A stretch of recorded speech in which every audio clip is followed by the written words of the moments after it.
संस्कार। ये क्या बहू, तुम बिना घूंघट किए बाहर से चली आ रही हो? मोहल्ले वाले देखेंगे तो क्या सोचेंगे? हमारी इज्जत का जरा भी ख्याल नहीं है? तुम्हें हमारे खानदान में बहुएं बिना घूंघट बाहर नहीं निकलती।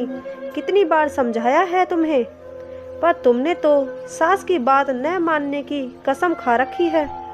तुम्हारी माँ ने तुम्हें सिखाया नहीं कि ससुराल में कैसे रहना है? निकिता के घर में आते ही सास शोभा जी ने हमेशा की तरह तानों की बौछार करनी शुरू कर दी। निकिता की शादी 6 महीने पहले ही हर्ष से हुई है। उसकी ससुराल में सास ससुर, एक छोटी ननद पूर्वी और उसके पति हर्ष ही थे। छोटा परिवार था। ससुराल में निकिता के लिए बहू वाले सारे नियम लागू थे। सास तेज स्वभाव महिला थी। घर में उन्हीं का शासन चलता था। घर के सारे कामों की जिम्मेदारी निकिता को सौंपकर उन्होंने घर के काम से मुक्ति पा ली थी। निकिता ससुराल के माहौल में रचने बसने की पूरी कोशिश करती थी। घर की सारी जिम्मेदारी भी बखूबी संभालती थी, पर फिर भी कुछ गलती हो जाए तो सास ताने देना शुरू कर देती थी कि तुम्हारी माँ ने तुम्हें कुछ नहीं सिखाया, नहीं कोई संस्कार नहीं दिए। बात बात पर मायके वालों का अपमान करती थी। निकिता अपने संस्कारों की वजह से चुप रहती थी और कोशिश करती थी कि उन्हें शिकायत का कोई मौका ना दे, ताकि उसकी माँ के संस्कारों पर शोभना जी ताने ना मार सके। निकिता 2 दिन पहले मायके गई थी रुकने के लिए। आज जब हर्ष उसे लेने गया था तो पता चला कि निकिता अपनी मौसी के यहाँ गई थी, जो थोड़ी ही दूरी पर रहती थी। हर्ष वहीं पर रुककर उसका इंतजार कर रहा था कि तभी शोभना जी का फोन आ गया। हर्ष उन्हें बताता है कि निकिता अपनी मौसी के यहाँ गई है। उसके वापस आते ही हम दोनों घर के लिए निकलेंगे।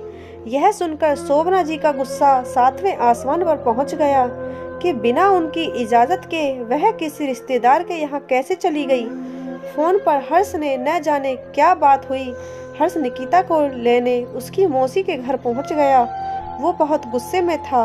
वहां जाकर वो निकिता को भला बुरा कहने लगा और बिना बताए मौसी के यहाँ आने के लिए डांटने लगा और तुरंत ही वहां से चलने को कहा।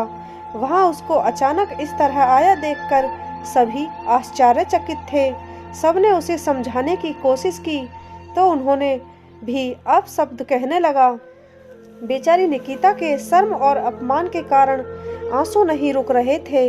हर्ष उसे लेकर सीधे अपने घर आ गया था। हर्ष के व्यवहार से दुखी निकिता रोते हुए कब घर आ गई थी उसे पता ही नहीं चल पाया था। उस पर घर में कदम रखते ही शोभना जी ने उसे फटकारना शुरू कर दिया। तुम बिना घूंघट चली आ रही हो, एक तो बिना बताए अपने रिश्तेदार के यहाँ चली गई। यही सिखाया है तुम्हारी माँ ने तुम्हें? निकिता, जो हर्ष के बर्ताव से पहले ही बहुत क्षुब्ध थी, आते ही सास के ताने सुनकर उसका सब्र का बांध टूट गया। वह बड़ी विनम्रता के साथ बोली, मम्मी जी, मेरी माँ ने मुझे बहुत कुछ सिखाया है और ससुराल में कैसे रहना है आप सिखा ही रही हैं, पर मुझे लगता है कि कुछ संस्कार आपको अपने बेटे को भी देने चाहिए थे कि दामाद होकर ससुराल में किसी के यहाँ बिन बुलाए ना पहुँच जाए और किसी का अपमान करने का अधिकार तो उन्हें बिल्कुल भी नहीं है, क्योंकि संस्कारों की जरूरत सिर्फ बहू को ही नहीं होती है। हर्ष ने निकिता से कहा, तुम माँ से बदतमीजी कर रही हो? निकिता, मैं माँ से बदतमीजी नहीं कर रही हूँ, बल्कि उन्हें बता रही हूँ कि जिन संस्कारों की उम्मीद वे अपनी बहू से करती हैं उनके बेटे में भी होने चाहिए।